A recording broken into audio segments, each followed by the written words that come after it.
Amados irmãos e irmãs, paz e bem, hoje é quarta-feira, dia 16 de junho, e o Evangelho para hoje é Mateus, capítulo 6, versículos de 1 a 6 e de 16 a 18. Naquele tempo, disse Jesus aos seus discípulos: Ficai atentos para não praticar a vossa justiça na frente dos homens, só para serdes vistos por eles. Caso contrário, não recebereis a recompensa do vosso Pai que está nos céus. Por isso, quando deres esmola, não toques a trombeta diante de ti, como fazem os hipócritas, nas sinagogas e nas ruas, para serem elogiados pelos homens. Em verdade vos digo, eles já receberam a sua recompensa. Ao contrário, quando deres esmola, que a tua mão esquerda não saiba o que faz a tua mão direita, de modo que a tua esmola fique oculta, e o teu Pai que vê o que está oculto te dará a recompensa. Quando orardes, não sejais como os hipócritas, que gostam de rezar em pé nas sinagogas e nas esquinas das praças, para serem vistos pelos homens. Em verdade vos digo, eles já receberam a sua recompensa. Ao contrário, quando tu orares, entra no teu quarto, fecha a porta e reza ao teu Pai que está oculto, e o teu Pai que vê o que está escondido te dará a recompensa. Quando jejuardes, não fiqueis com o rosto triste como os hipócritas. Eles desfiguram o rosto para que os homens vejam que estão jejuando. Em verdade vos digo, eles já receberam a sua recompensa. Tu, porém, quando jejuares, perfuma a cabeça e lava o rosto, para que os homens não vejam que tu estás jejuando, mas somente teu Pai que está oculto, e o teu Pai que vê o que está escondido te dará a recompensa. Palavra da salvação, glória a vós, Senhor. Amados irmãos e irmãs, esse trecho que nós acabamos de proclamar é o texto da quarta-feira de cinzas, do início da quaresma. Portanto, no texto que nós acabamos de proclamar, Jesus está falando sobre o homem novo, o homem moldado, movido, transformado pela força do Evangelho. O homem que não faz da sua religião uma religião de aparências, o homem que vive uma religião que não se sustenta em aparências, mas um homem que age com profundidade e com maturidade. Se nós observarmos a criança quando faz alguma coisa boa ou bela, a criança faz movido por duas coisas: ou por interesse de receber um prêmio, um elogio da mãe ou do pai ou um presente, ou por medo de receber um castigo. Esses são dois modos de se mover que são, na verdade, infantis. Não são modos de se mover por maturidade, mas é um movimento gerado por infantilidade. E nós podemos viver uma religião que seja infantil. Esse é o grande problema. Jesus fala sobre três questões muito fortes na vida de qualquer judeu e na vida de qualquer cristão. A primeira coisa é a prática da justiça e a caridade. Praticar a justiça não para ser visto pelas pessoas. Praticar a justiça de maneira discreta, mas a justiça precisa ser praticada. Primeira coisa que Jesus chama a atenção. Quer dizer, qualquer pessoa que queira viver o Evangelho, que queira ser um seguidor do Evangelho, deve ser alguém justo, que busque ser justo com as coisas.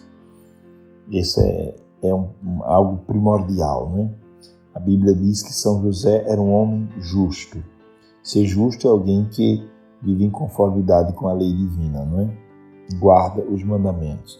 Mas aqui se fala também de praticar a justiça de um modo a praticar o que é correto. Depois, a segunda questão que Jesus coloca é a questão da oração.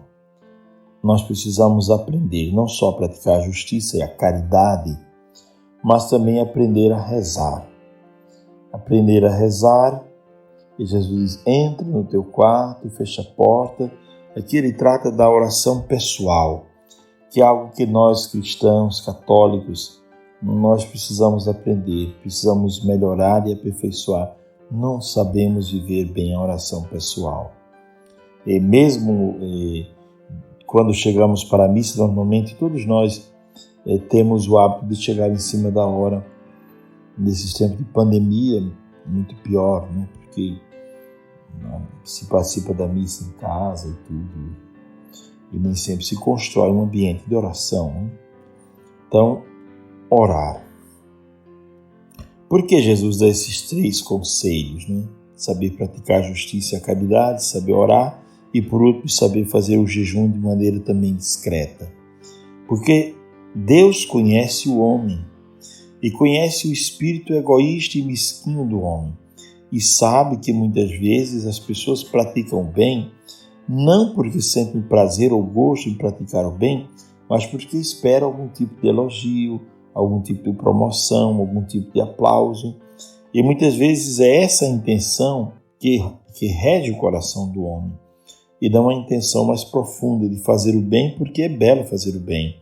Fazer o bem porque Deus nos ordena de fazer o bem. Fazer o bem para sermos semelhantes ao homem por excelência que é Cristo, né? Então, estamos diante de 2 possibilidades. Nos comportar como criança, né? De maneira infantil, fazendo o bem por medo ou por desejo de ser aplaudido ou receber alguma recompensa, ou podemos dar um salto de qualidade, de maturidade e fazer o bem porque é belo e porque fazer o bem faz bem. Portanto, concluindo a meditação de hoje, eu diria 3 coisas. Primeiro, fazer a caridade ao próximo porque a caridade é justa e porque nós precisamos estar atentos aos que sofrem, aos que não possuem o necessário para sobreviver. Agora, nesse tempo de pandemia mesmo, né, os cristãos têm dado um belo testemunho de caridade. Muitos cristãos têm repartido do seu pão com aqueles que nada têm. O segundo, orar não para fazer uma figura de alguém que é bonzinho ou que tem uma oração profunda, mas orar porque a oração é necessária ao cristão. São João Maria Vianney dizia que a pessoa que não reza é como o peixe que quer viver fora d'água. Não tem como. Então a oração é necessária, ela é substancial na vida cristã. É preciso aprender a rezar. E notem que Jesus fala sempre que não se deve dar esmola como os hipócritas, não se deve rezar como os hipócritas. O que é um hipócrita? Um hipócrita é um ator, né? O ator normalmente da tragédia ou da comédia. Se é da tragédia, é um ator de tragédia, se é da comédia, é um palhaço. Portanto, não fazer papel de palhaço, não é? Mas rezar e fazer a caridade, tendo consciência daquilo que está fazendo.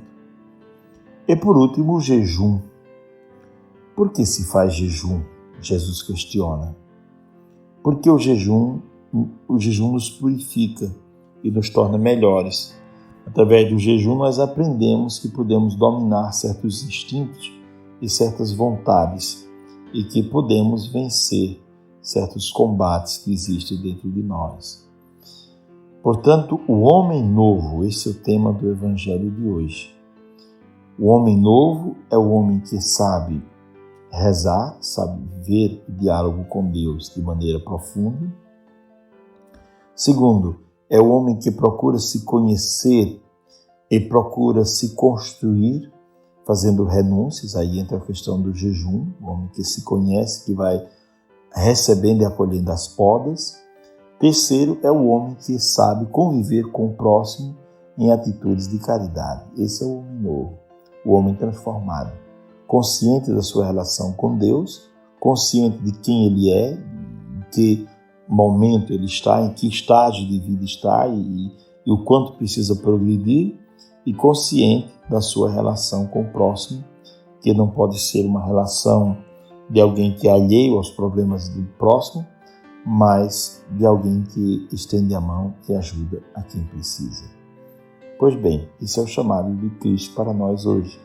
Homens novos para construir um mundo novo. Homens novos que não se comportam de modo infantil, mas se comportam conforme a maturidade do Evangelho. Desejo a todos um dia cheio de bênçãos. Abençoe-vos o Pai, o Filho e o Espírito Santo. Amém.